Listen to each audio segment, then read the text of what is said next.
BoylesportsNews.com. I'm Nicola McGeady, and joining me now to discuss the much-awaited Premier League, it's Leon Blanche. Leon, delighted that the Premier League's back. We've had an exciting summer now. Yeah. It hasn't been a quiet one, that's for sure, but everyone always misses the Premier League, and we've got some really exciting fixtures to look forward to. First of all, let's preview West Brom versus Liverpool. You'd imagine Liverpool are the clear favourites for this. Clear favourites, but would you be risking backing Liverpool at 10 to 11 with a new manager, 3 or 4 new players against the old assistant manager Steve Clarke, who's now managing West Brom? Shane Long, of course, I think will start for West Brom. Surprising that he didn't start for Ireland when he claimed he was fit. They're 3 to 1 West Brom at home, and they're a decent side, Nicola. They've also got the young kid from Chelsea. I think it's called Lukaku or something like that. He's on loan for a season. He's like a young Drogba. 12 to 5 here represents value for the draw. Liverpool, they will be reliant a lot upon Suarez again this year. Barini, Allen, Gerrard, they'll try and create some chances for the Uruguayan. I don't know whether Andy Carroll is going to still be there come the end of the transfer window. But this opening game, it's a tricky contest. Shane Long, by the way, is 8 to 1. And if you have we are having a cashback, of course, across all the Premier League games. It's a cashback if your first goal scorer doesn't score, but he assists the first goal of the game. We'll give you the money back, so it's a very good cashback. But I think Shane Long will appeal to plenty of people at 8 to 1 to open the scoring. Well, Andreas Villas-Boas won't have an easy job in his match. Newcastle, they're facing them away from home. Yep. It's going to be very interesting to see how this man gets on after, I suppose, what he did at Chelsea. He got a lot of stick for Chelsea. He did, and rightly so, because he tried to go in there and change it too much too soon. He tried to get rid of the older guard, the likes of Lampard and Terry immediately. But I think he'll have learned from that, Nicola. I think he will know now that some of the more seasoned pros at a club, he needs to get them on side instead of trying to get them against him. Newcastle, great season last year. Alan Pardew's done a great job. 8 to 5 Newcastle to beat Spurs. 17 to 10 Spurs, who don't have many strikers. Adebayor, they're trying to get him from City, but he wants more money in terms of his wages. They've let go of Pavlyuchenko. The only out-and-out striker they've got is Jermaine Defoe, who of course came on for England and scored the winner, so he's going to be full of confidence. But Newcastle at home here for me to get all 3 points at 8 to 5. Many people will see this as a draw at 9 to 4, but I just think the Geordies in front of a full house, 5:30 on a Saturday. You've been to Newcastle plenty of times. You got drunk countless times. I don't know where this has come from. These Geordie fans will be off their rocker come 5:30 and they'll be cheering on the tune. So 8 to 5 for me, home win. I think Leon's been watching too much of Geordie Shores, but anyway. I do like it, why I? Come on the tune, 8 to 5 for a home win. Right, enough of that. Yes. Chelsea are obviously going to be the clear favourites against a struggling Wigan as always. Yeah, but I remember this game 4 or 5 years ago and everyone was thinking Chelsea, Chelsea, Chelsea.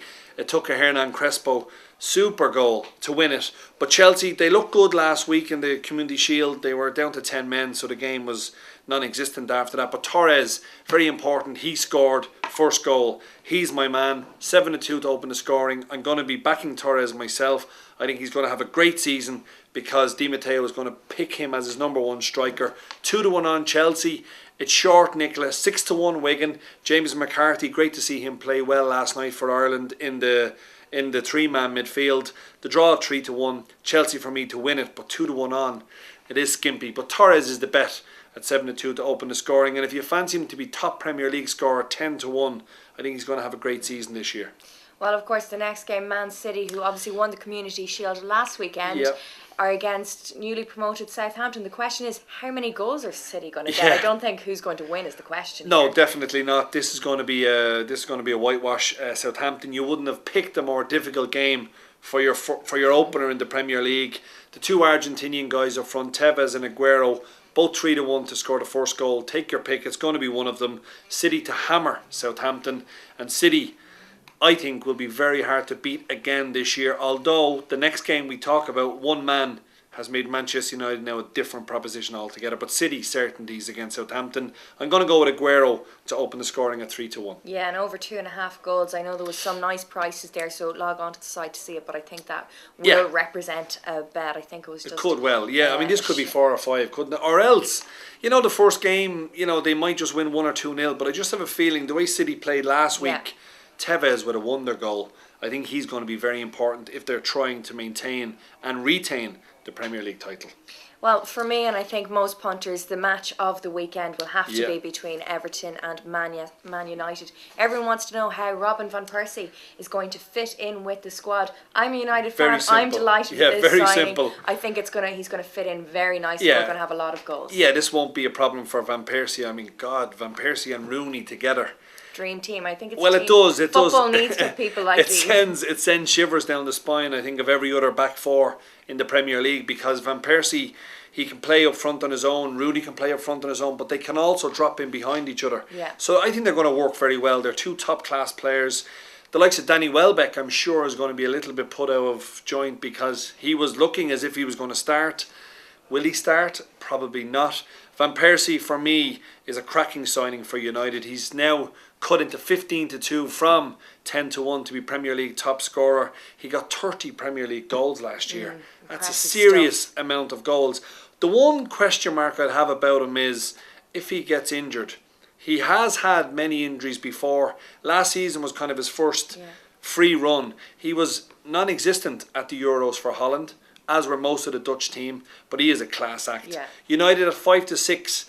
It's skimpy enough, Nicola, for the first game away against Everton on a Monday night. Everton will be hoping that they can improve on last year's. I think they finished They did sixth. really well last year. They were But they start slow, Yeah. and this could be a bonus for Man United to get them early and maybe just nick 3 points. At 5-6, I'm sure we're going to have plenty of money on United. It's But worth mentioning that United have now shortened from 5-2 into 2-1 to win the Premier League Yeah. after that signing. because of Van Persie, and you can pick Rooney or Van Persie at 9-2 to open the scoring. It always happens, new players on their debut will score. Yeah. So I'm going to go with RVP to open the scoring at 9-2. 5-6 for United, too skimpy for me. I think Everton might be able to nick a point at home on the first game of the season.